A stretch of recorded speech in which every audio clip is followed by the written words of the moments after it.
Ancalagon the Black. The very name resonates with a primal dread, a whisper of immense power and destructive capability. Even within the vast, meticulously crafted world of J.R.R. Tolkien's Middle-earth, Ancalagon holds a unique and terrifying position. He is not a character we see interacting, a hero we follow, or a villain we understand. He exists as a force, a weapon of last resort, a symbol of the sheer overwhelming might Morgoth, the once original Dark Lord, could command. While his appearance in the Silmarillion is fleeting, his impact on the Legendarium is profound, sparking endless debate and fueling the imagination of Tolkien enthusiasts for decades. This video will delve into the details we have about Ancalagon the Black, examining his role in the War of Wrath, his possible origin, and the lingering questions surrounding his true power and details. We will explore the textual evidence, consider the interpretations offered by Tolkien scholars, and ultimately attempt to understand why this monstrous dragon holds such a prominent place in the collective consciousness of the Lord of the Rings fandom, despite his limited on-page presence. Greetings all, I'm your guide, the Archivist. Today I will look at Ancalagon the Black. Before we begin, please remember to like the like and subscribe waystones down below, so that more people can learn from the archives. Ancalagon's only explicit mention comes during the recounting of the War of Wrath, the cataclysmic conflict that ended the First Age of Middle-earth and saw Morgoth finally defeated by the combined forces of the Valar, elves and men. The Silmarillion provides the following chilling details. Then Eonwe sounded his horn, and the hosts of Valinor assailed the northern gates of Angband.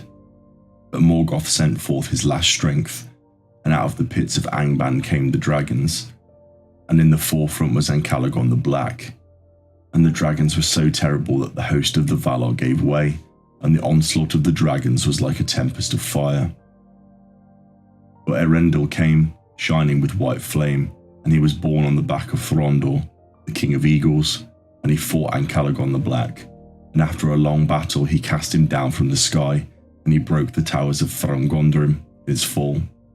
This passage, though brief, paints a vivid picture.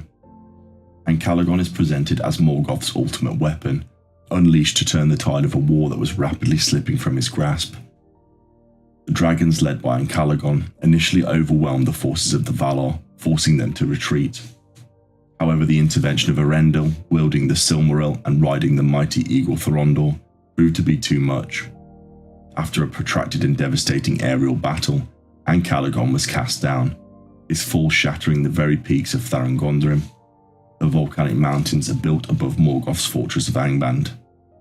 From this limited passage, we can glean several key pieces of information about Ancalagon. He was a dragon of unprecedented size and power.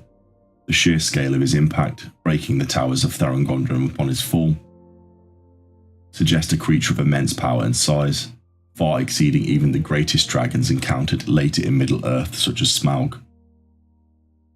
He was a creature of fire. The passage describes the dragon's onslaught as a tempest of fire, implying that Ancalagon, as their leader, possessed a devastating breath weapon of fire. He was a creature of Morgoth's design. He was explicitly stated to have been sent forth by Morgoth from the pits of Angband, suggesting he was either bred, corrupted, or empowered by Morgoth himself. And he represented Morgoth's last stand. The fact that Ancalagon was Morgoth's last strength underscores his importance as a weapon and the desperation to which Morgoth had been reduced. The limited details provided in the Silmarillion have led to numerous theories and interpretations regarding Ancalagon's origins and nature. Some of the most prominent include that he was the first of the fire drakes. This theory posits that Ancalagon was the prototype for all the subsequent fire-breathing dragons, the first and most powerful of this kind. Morgoth, through his corrupting influence, may have taken a lesser creature and twisted it into a monstrous weapon. He was a corrupted Maiar. The Maiar were lesser spirits who aided the Valar in the creation of the world. Some, like Sauron, were seduced by Morgoth and became powerful servants of evil. It is theorized that Ancalagon might have been a Maiar that Morgoth corrupted and transformed into a dragon of immense power. This theory helps explain his unique abilities and the sheer scale of his devastation. He was a product of Morgoth's dark arts. This theory suggests that Ancalagon was not simply a dragon, but a construct of Morgoth's dark magic, a creature specifically designed for destruction and warfare. He may have been imbued with a portion of Morgoth's own power, making him an exceptionally dangerous foe. He was simply the largest and most powerful dragon.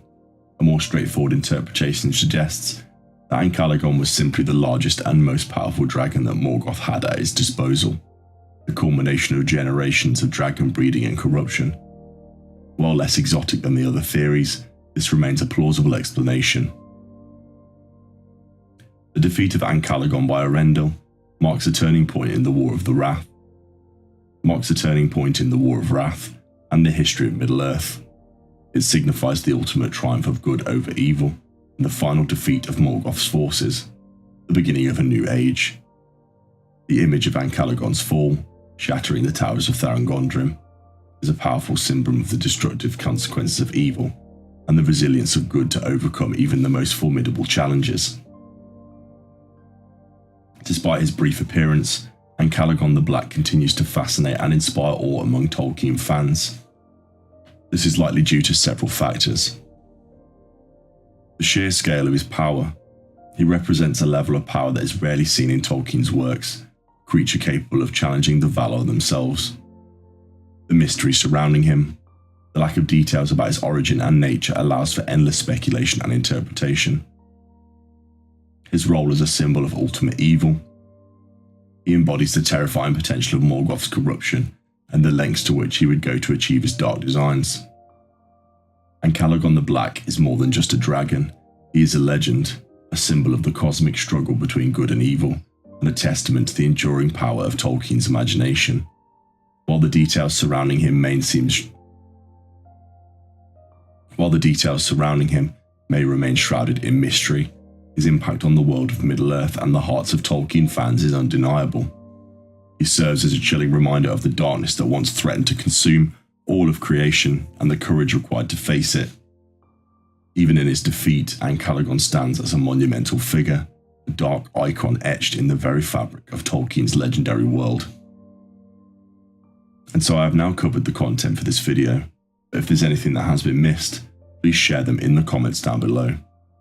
If you enjoyed this content, please remember to like the like and subscribe waystones down below. Now Lueg Vanadvan, until we meet again.